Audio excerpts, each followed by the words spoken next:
Bonjour et bienvenue sur ce nouveau tutoriel consacré à la formation complète en électronique de puissance. Nous sommes donc sur notre chapitre intitulé numéro 1 où nous allons étudier le redressement monophasé simple alternance non commandée. Ce chapitre est subdivisé en 5 parties où nous étudions les différentes charges possibles, les filtrages, ainsi que une charge complète. Le schéma est donc mis au tableau et avec les hypothèses. Comme hypothèse, nous allons considérer que notre diode est parfaite et par la suite que la tension d'entrée est alternative sinusoïdale. Commençons donc par donner le fonctionnement.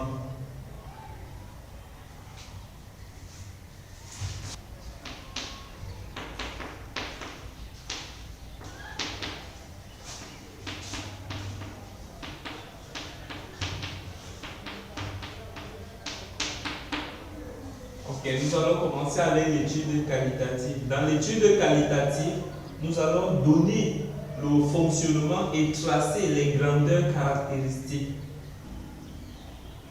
Étant donné que la tension d'entrée est sinusoïdale alternative, donc sous cette forme-ci, nous allons subdiviser donc le fonctionnement en deux parties. La première partie de là à là que nous allons appeler de 0 à pi et la seconde partie de pi à 2 pi là. Donc notre fonctionnement serait donc subdivisé en deux parties, de 0 à pi et de pi à 2 pi. De 0 à pi, la tension serait positive pour θ appartenant à l'intervalle 0 pi. Nous observons que la tension d'entrée est positive. Et comme la tension d'entrée est positive, ça veut donc dire que notre diode est conductrice. Parce que nous avons dit dans le chapitre 0 que lorsque une diode a une tension à son anode supérieure à celle de sa cathode, alors elle est conductrice. Donc notre diode est donc conductrice. Donc, dans cet intervalle, nous avons V qui est supérieur à 0 parce qu'elle est positive et par conséquent, nous aurons donc D conductrice. Et comme D est conductrice et la diode est parfaite, alors elle entraîne que VD est égal à 0. Parce que la diode est conduite, elle est considérée comme un conducteur tout simplement. Et si on lance donc la maille au niveau de notre circuit pour pouvoir déterminer que nous vaut la valeur de la tension aux bornes de la charge, nous aurions V moins VD moins UC égale à 0. Or, la diode est conductrice. Ce qui veut dire que cet élément-ci est égal à 0. Par conséquent, nous aurons V moins UC égale à 0. Ou encore UC égale à V. Ça, c'est dans cet intervalle. Et UC égale à V, étant donné que c'est la charge purement résistive, alors UC égale à RI. Si UC est égal à V, alors I est aussi égal à UC sur R qui est encore égal à V sur R. Ok. Et étudions également le fonctionnement dans l'alternance négative.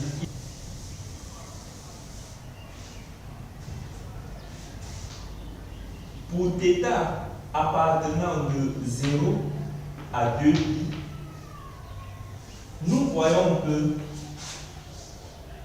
la tension devient négative. Et comme la tension devient négative, par conséquent, notre diode va se bloquer. Et elle serait comme un interrupteur ouvert.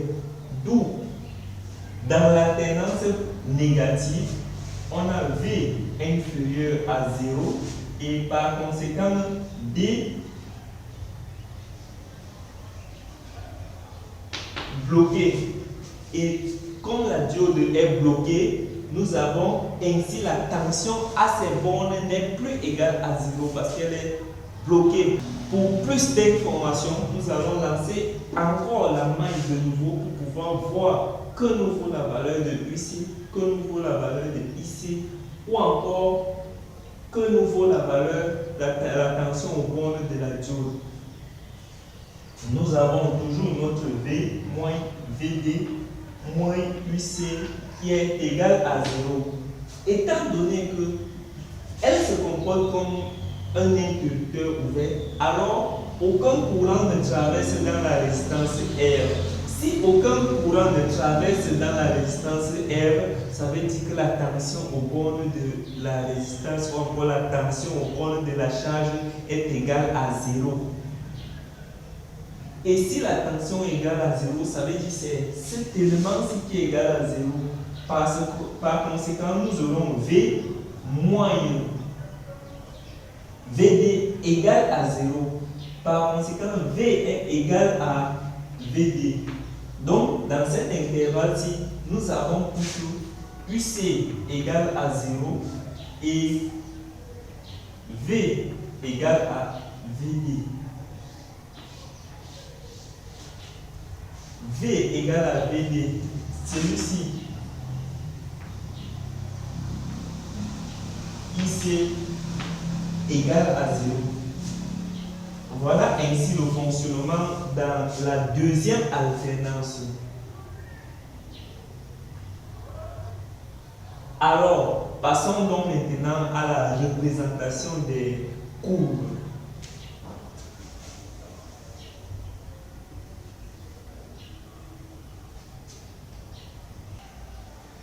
Bien, là j'ai la tension d'alimentation qui est la tension alternative.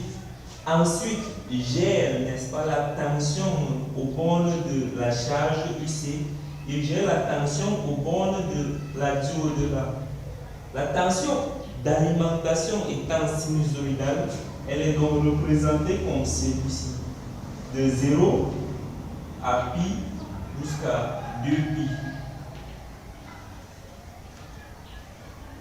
La tension aux bornes de la charge, nous avons vu que dans la première alternance, elle est semblable à V, égale à V. Donc, elle copie identiquement la forme de V.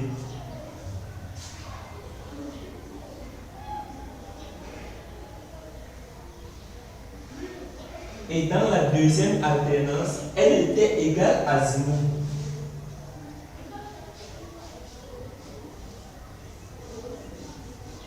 Elle est égale à 0. Et la tension VD, dans la première alternance, elle était égale à 0. Et dans la deuxième alternance, elle était égale à VD. Elle était égale à V, la tension d'entrée. Donc là, elle est égale à 0. Et là, elle est égale à V. Donc, elle copie identiquement la forme de V. Une fois que nous avons donc représenté les valeurs des grandeurs moyennes et efficaces, nous allons donc maintenant passer au calcul des caractéristiques, les valeurs moyennes et efficaces.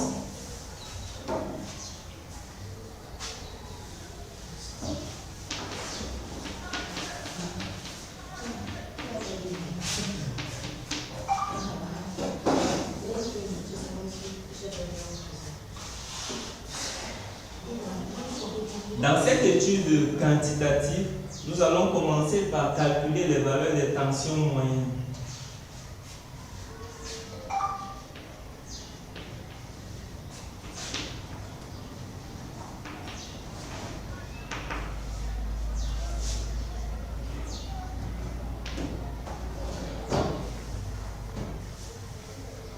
Alors, par définition, dans le chapitre passé, nous avons vu comment les différentes formules de calcul des grandeurs moyennes, là nous allons tout simplement les appliquer. Alors, nous pouvons le constater que la période de notre tension au niveau de la charge est égale à 2π. Par conséquent, nous allons utiliser cette période qui est 1 sur T, qui est la période de 2π, de 0 à... Nous allons l'intégrer de 0 à π, étant donné que c'est juste de 0 à π que nous avons une grandeur.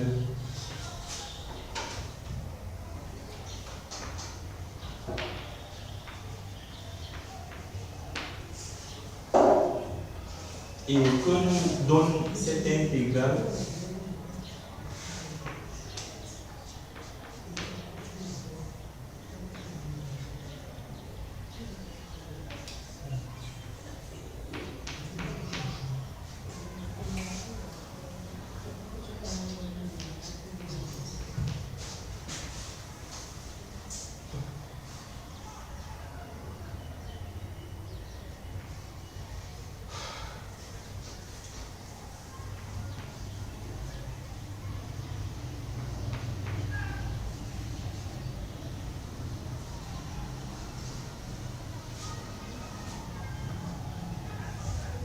Nous avons d'abord cosinus de pi qui est égal à moins 1. Alors, moins cosinus de pi va nous donner 1.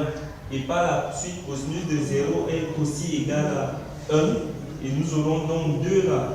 Et ces 2 vont, n'est-ce pas, se simplifier avec ce 2-ci qui va nous donner V max sur I.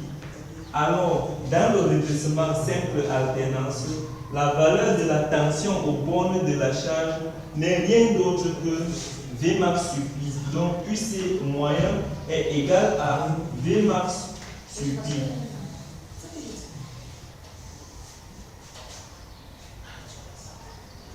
Et maintenant, calculons également la valeur moyenne, la valeur efficace de la tension aux bornes de la charge.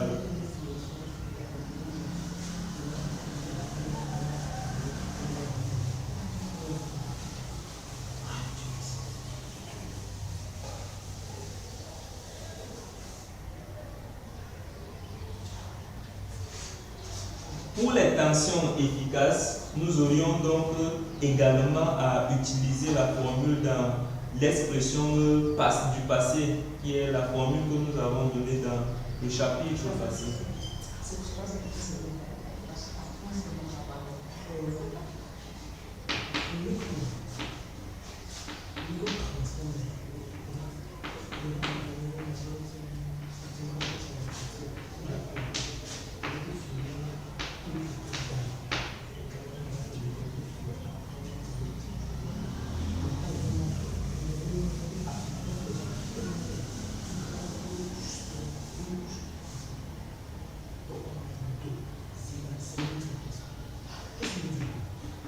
V masse carré sur 2π intégrale de...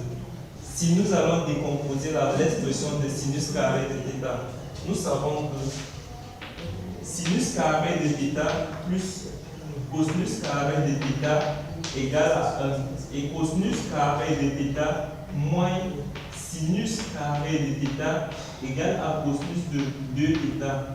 Par conséquent, s'il nous faut donc tirer sinus carré de θ, nous allons multiplier le tout par 1 si moins pour pouvoir trouver 2 sinus carré de θ qui serait égal à 1 moins cosinus carré de θ ou encore sinus carré de θ nous donne donc 1 moins cosinus carré de θ le tout sur 2. Par conséquent, nous aurons donc à intégrer ici 1 moins cosinus de ces 2 θ autant pour moi.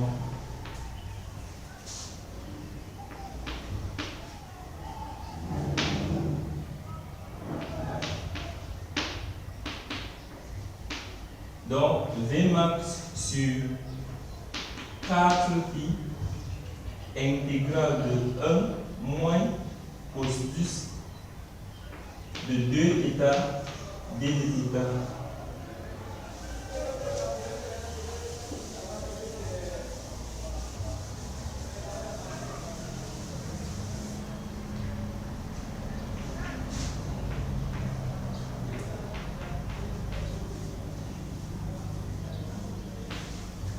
La primitive de 1 moins cosinus de 2 θ n'est rien d'autre que θ moins 1 demi sinus de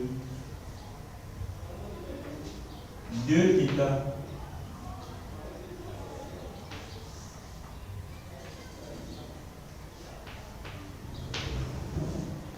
Et à présent, nous allons donc remplacer les expressions par leur valeur.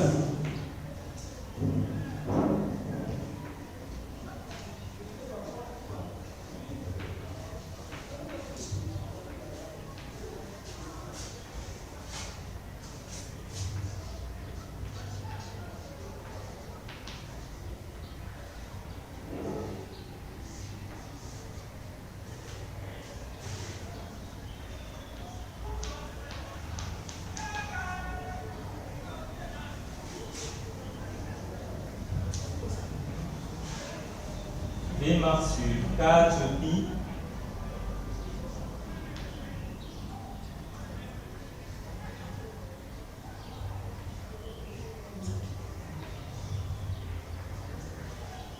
nous pouvons donc simplifier les pi où nous aurions V max au carré sur 4.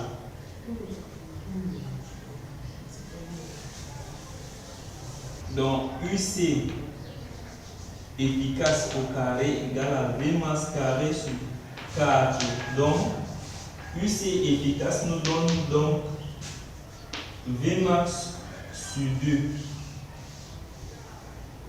Et c'est ainsi la valeur des tensions efficaces et moyennes que nous avons eu à calculer pour ce redressement monophasiste non commandé simple alternance. Nous allons donc à présent passer au niveau du calcul des courants.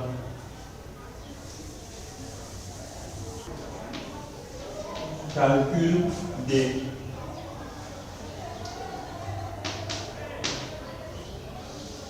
des courants. La charge étant purement résistive, alors chaque courant va suivre, n'est-ce pas, sa tension. Donc le courant moyen dans la charge va également suivre sa tension UC moyen, qui est la tension de la charge moyenne sur la valeur de sa résistance. Et le courant efficace dans la charge va également suivre la tension efficace sur la valeur de la résistance R. Voilà donc également les expressions du courant au bornes de notre charge que nous pouvons déterminer. Alors nous allons donc maintenant passer aux différents calculs des puissances que nous pouvons retrouver dans ce redressement. Comme puissance, nous aurions la puissance active qui est encore appelée la puissance moyenne et la puissance apparente que nous allons appeler S.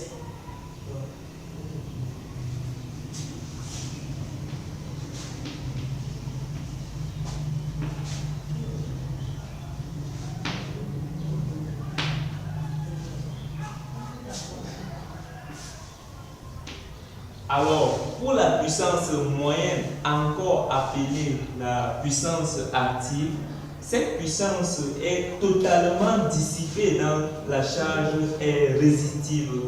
Et lorsque la charge est purement résistive, cette puissance est la puissance dissipée dans la charge. Donc, nous n'allons pas utiliser U moyen. Nous allons plutôt utiliser la formule de la puissance dissipée dans la charge qui est R fois I efficace au carré. Nous avons la valeur de I efficace, nous connaissons la valeur de la résistance, la valeur de la résistance R. Le reste est juste de l'appliquer. Concernant S donc, S il s'agit ici de la puissance apparente au niveau de l'entrée de notre redresseur. Cette puissance est donc S égale à V IC efficace. V ici représente la valeur efficace de la tension au niveau de l'entrée. Cette valeur, la valeur efficace de cette tension. Nous allons donc passer maintenant au calcul du facteur de puissance.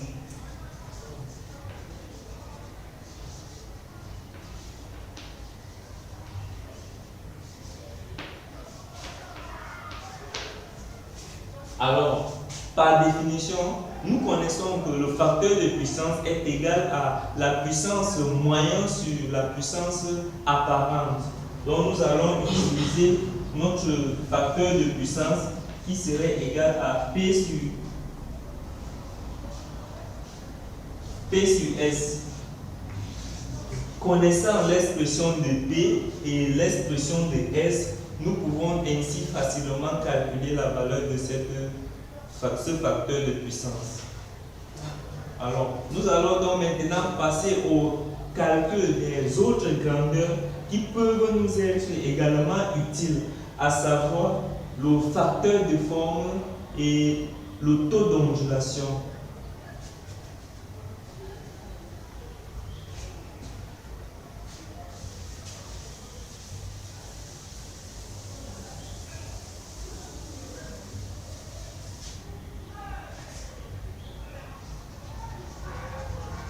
Calcul du facteur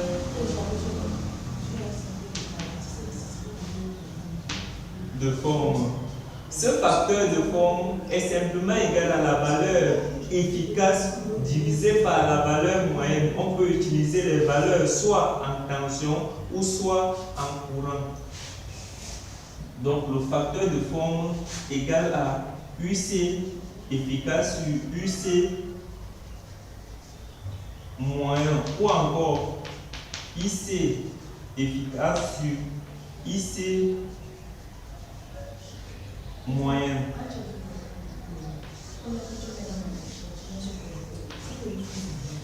Et que nous vaut la valeur du taux d'ondulation? Le taux d'ondulation que je pourrais appeler ici taux va à racine carrée de f au carré moins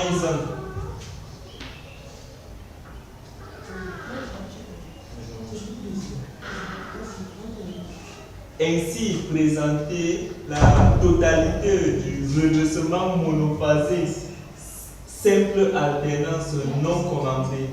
Nous allons donc passer à la seconde vidéo pour le calcul lorsque la charge est inductive.